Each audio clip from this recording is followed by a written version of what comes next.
They say Savannah, Georgia is built on top of its dead, and that is not just a metaphor. When the city was established in the 1700s, its founders laid out a series of beautiful, tree-lined squares as public spaces. What many visitors walking those squares today don't know is that beneath their feet lie thousands of bodies, colonial settlers, soldiers from multiple wars, plague victims, and enslaved people whose deaths were never formally recorded. Over the centuries, as the city grew, streets and buildings were simply constructed over old burial grounds. The dead were never moved. They were paved over. The result is a city that feels, even in broad daylight, like it exists slightly out of time. The Spanish moss hanging from the ancient live oak trees, the antebellum mansions with their peeling paint and dark interiors, the cobblestone streets that seem to lead somewhere you didn't intend to go.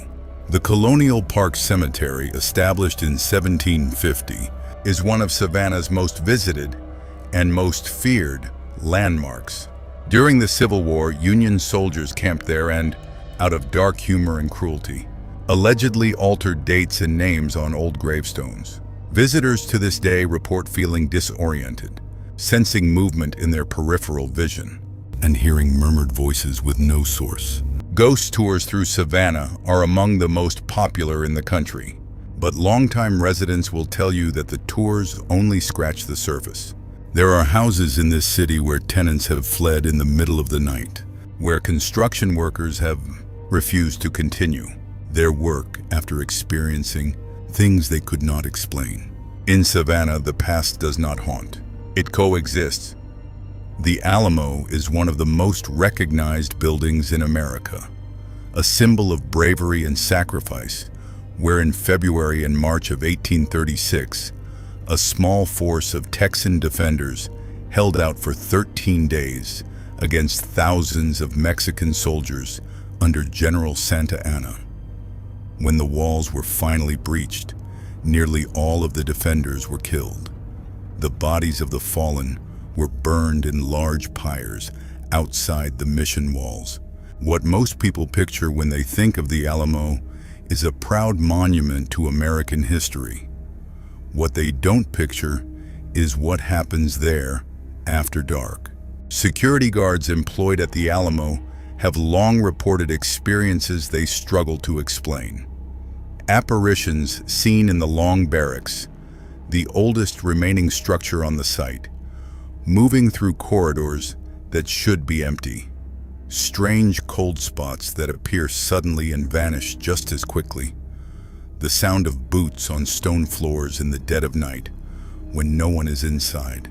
The San Antonio Riverwalk, stretching through the heart of the city, passes land that served as battlefields, execution sites, and unmarked burial grounds across multiple centuries. Locals speak of a woman in white, La Llorona, said to wander the riverbanks at night, wailing for her lost children. Her legend has been woven into the culture of San Antonio for generations, and those who claim to have seen her describe the experience in terms of pure animal terror. San Antonio wears its history openly, but the stories told by those who work the late-night shifts at its most historic sites suggest that some of that history is still very much alive. Chicago is a city of contradictions, magnificent architecture and deep poverty, vibrant nightlife, and a long history of violence. It is also, according to paranormal investigators, one of the most haunted cities in America. The history: in 1893, Chicago hosted the world's Columbian Exposition, a dazzling World's Fair, attended by millions. At the same time, just blocks away, a man named H.H. Holmes was operating what would later be revealed as a hotel designed specifically for murder. Holmes constructed his murder castle with gas pipes that fed directly into hotel rooms, a soundproofed vault, a basement equipped with kilns, and a secret chute leading directly to a crematorium. He lured visitors to the fair, predominantly young women, into his hotel, and many of them were never seen again. Holmes confessed to 27 murders. Before his execution in 1896, historians believe the true number was far higher. The site of Holmes' murder castle no longer stands, but the surrounding neighborhood residents say has never felt quite right. And Holmes is only the beginning of Chicago's haunted history. The Eastland disaster of 1915 claimed 844 lives when a passenger steamship rolled over on the Chicago River, still docked at the wharf, trapping passengers inside. It remains one of the deadliest disasters in Chicago history. The building used as a makeshift morgue, the old Reed Murdoch building, later became the Oprah Winfrey Production Studios. Workers in that building over the years reported sounds and sightings that no one could account for. Chicago's dark history runs deep, and at night, in certain neighborhoods, in certain buildings, it surfaces. From July 1st to July 3rd, 1863, the fields and town of Gettysburg, Pennsylvania became the site of the bloodiest battle ever fought on American soil. Over 3 days of savage fighting, more than 51,000 men were killed, wounded, or went missing.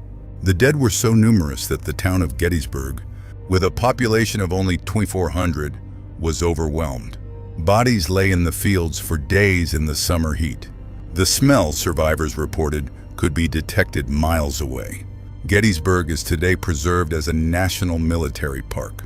Millions of visitors come every year to walk the same ground where those men fell. And an enormous number of those visitors leave with something they did not bring with them: a story.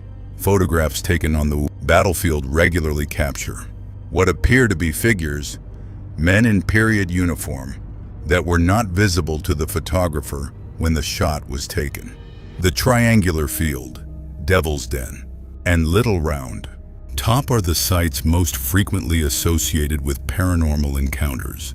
Visitors report feeling suddenly and violently sick upon entering certain areas, hearing the sounds of gunfire and shouting where there is only silence, seeing lights moving across the open fields in the darkness of night.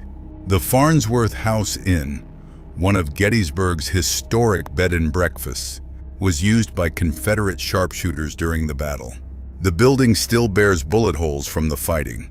Guests staying in its rooms report shadow figures, cold presences, and sounds that suggest the battle that ended in 1863 has not quite ended for everyone involved. Gettysburg may be the most haunted square mile in the entire United States, because nowhere else in this country did so many men die with so much left unfinished. She was once the crown jewel of transatlantic ocean travel.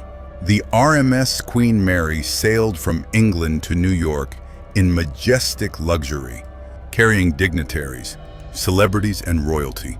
During World War II, she was stripped of her finery and repainted gray to serve as a troop transport, earning the nickname the Gray Ghost. At her peak, she carried over 16,000 soldiers in a single voyage, packed into every corner of the enormous ship. It was during the war years that the Queen Mary's darkest chapter was written. On October 2, 1942, sailing at high speed off the coast of Scotland, the Queen Mary accidentally struck her own escort vessel, the HMS Curaçao, cutting it in half. The Curaçao sank in minutes. Over 300 men died. The Queen Mary, under wartime orders, did not stop. She sailed on. Today, the Queen Mary is permanently docked in Long Beach, California, operating as a hotel and tourist attraction. But those who stay the night find quickly that not all of her passengers have disembarked. The engine room, where a young sailor named John Petter was crushed to death by a watertight door during a drill in 1966, is considered the most haunted area on the ship. Visitors have reported seeing a young man in overalls near door 13, the door that killed him, only for the figure to vanish when approached. The first-class swimming pool, long drained of water, is heard by overnight. guests to fill with the sound of splashing and women's laughter late at night, though the pool has not held water in decades. The Queen Mary has accumulated over 49 reported deaths. Across her operational history, of all the haunted places in America, she may be unique. A haunted location that moves, or once moved, carrying her ghosts with her across every ocean she ever sailed. 10 locations, 10 histories soaked in suffering, tragedy, violence, and unfinished death. Across the country, from the swamps of New Orleans to the mountain peaks of Colorado, from the prison island of Alcatraz to the blood-soaked fields of Gettysburg, something lingers. Call it residual energy. Call it imprinted trauma. Call it the refusal of the dead to be forgotten. Whatever name you give it, visitors to these places return changed. Some become believers, some simply become quiet, and some never speak of what they experienced at all. America has many faces. The one it shows after dark, in its oldest buildings and bloodiest battlefields, is the one it never advertised. These places are real. These histories are documented. And these stories, as strange and as terrifying as they are entirely, undeniably true. Sleep well.